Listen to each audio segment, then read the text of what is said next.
Hey, it's Christina with Tinagirl Travels. I'm here to tell you how not to die at Bondi Beach. And I'm talking about Bondi Beach, located in Sydney, Australia. And this spring, we actually visited Bondi Beach.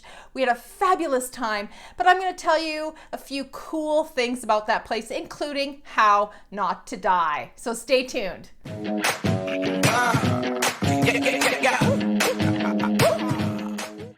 Bondi Beach has been made famous by a couple of TV shows. One of those shows being Bondi Rescue, which is a great show about rescuing people off the beach at Bondi. And another show is called Instant Hotel, where one of the episodes they feature Babe and Bondi. The lady's daughter's name is actually Bondi, and they run an Airbnb in Bondi Beach. So you might enjoy watching those shows. So after telling you how not to die on Bondi Beach, and I'm serious about that, I'm going to give you some tips about that. I'm also going to talk about the beach area itself. I'm going to talk about the nearby pool that's available for you. And I'm also going to talk about 3 different hotels that are in the area that you might be interested in staying in. So in this clip, we're driving down Bondi Road towards the beach.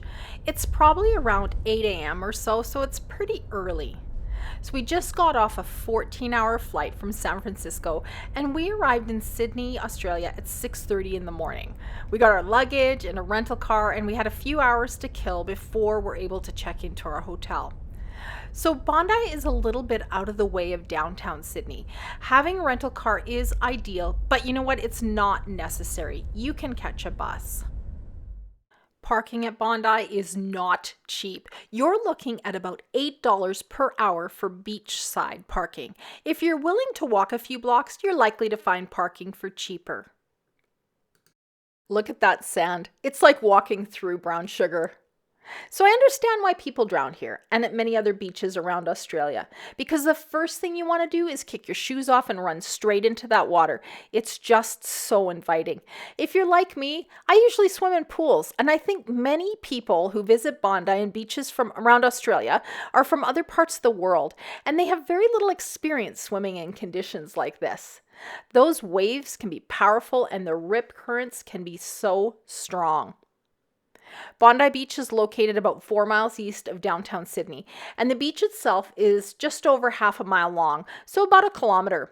And sometimes during the busiest days, Bondi will attract over 40,000 people. When you arrive at Bondi, you'll notice the famous lifeguard tower from Bondi Rescue, and you'll also see all the surfers hanging out on the right-hand side of the beach.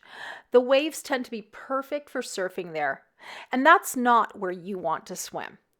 So let's get right into the top 6 things to keep you safe and alive at Bondi or any other beach in Australia. So number 1, swim between the red and yellow flags. If the flags are not out, there are no lifeguards. So look for those flags and also take notice of the signs that are on the beach. Number 2, make sure someone knows where you are. If you're not an experienced swimmer, don't just jump in the water. Bring a buddy or have someone keep an eye on you at least. Number 3, never ever swim drunk or under the influence of drugs. That's actually how most adults drown. Number 4, look for riptides or rip currents. They can easily pull you out into deep water. And add some wave action to that and you'll actually have trouble catching your breath. If you find yourself in a rip, swim parallel to the shore until you get out. If you're in trouble, raise your hand and a lifeguard should be able to spot you easily. Number 5, wear sunscreen and a hat and stay hydrated. It's actually easy to get sunstroke or heat stroke on a fun day at the beach. Some signs of heat stroke are headache, dizziness, fainting, muscle weakness, cramping, and even seizures. Number 6, let's talk about things that sting and bite. So there have been some shark attacks at Bondi, but none have ever been fatal. The beach is actually protected by shark nets and also air surveillance teams. And of course the lifeguards. As for things that sting, Australia is famous for a few very nasty jellyfish. While we were there, we saw lots of jellyfish washed up on shore. So even when you're walking around near the water on the sand, wear flip-flops. A jellyfish sting can be fatal for some people. Let's have a quick look in a bird's eye view of this area. So this is Sydney, Australia, the downtown area with the Opera House. And over here is Bondi Beach. So as you can see, 4 miles away. Check out that beautiful expansive beach. I'm going to show you the road along here where we actually drove along. The road below that is actually the parking area. Yeah, really lots of restaurants in there, hotels all in there. Really beautiful area to hang out for a day. And right here is the Bondi Icebergs Club, and I'm going to show you some pictures of that. Keith and I actually ended up going there and having a shower because of our long flight. So I'm going to show you some pictures of that. Bondi Icebergs Club is open to the public year-round. As well as the pool and saunas, they have a fully licensed clubhouse serving food and drinks with a spectacular view. This place has been around for 100 years. There's a lap pool as well as a smaller kids pool, and of course there are lifeguards on patrol. They're open from 6 a.m. to 6:30 or 7 depending on the day, but the pool is closed on Thursdays for cleaning. I found the water to be kind of chilly, but I'm a bit of a wimp, and there are lockers available with your admission. The showers were cinder block cubicles, but you know what? They did the trick. So let's talk about a couple of hotel options in the area. Hotel Bondi is located on the main road directly across from Bondi Beach. It's a 3-star hotel with very good reviews. They have all sorts of rooms available, including a family suite that sleeps 6. Hotel Ravisis is a 3-star hotel also located directly across from Bondi Beach. This is a lively hotel, so if you're sensitive to noise, it may not be the hotel for you. However, the rooms look really cool and many of them have balconies overlooking the beach. The last one I'm going to show you is Adina Apartments, a 4-star property. This place is off the main road on Hall Street. It's a 7-minute walk to Bondi Beach. You'll have to pay for Wi-Fi here, but there are 6 restaurants and 2 coffee shops for you to check out. I'll put the links for these hotels in my description below. Let me tell you about a few more things near the beach that you're not going to want to miss.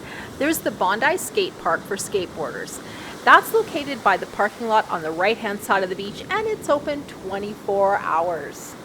The Bondi Pavilion is right across from Bondi Beach. It's a theater, gallery, and there's also restaurants in there. And the other thing you just can't miss is the famous Bondi Beach murals. They're also known as the graffiti walls, where artists can apply to showcase their work. You'll see them as you walk along the sand. They're colorful, amazing works of art, and you won't want to miss them, so bring your camera for that. If you're looking for a toilet or change room, you'll find one next to the North Bondi Surf Club. In fact, this public toilet is listed as one of the most beautiful public toilets in Sydney. That's quite a distinction. You'll also find one near the Bondi Pavilion. As you can see, we had a really nice morning at Bondi Beach. This is the restaurant we had breakfast in called Joe and Willie's. I highly recommend it. Stay tuned to the very end of this video for a cool time lapse of Bondi Beach. Hey, thanks for watching Tinagirl Travels. If I was able to help you today in my video, please give me a thumbs up. And if you want to see more of my great videos, please click subscribe so you won't miss any of them.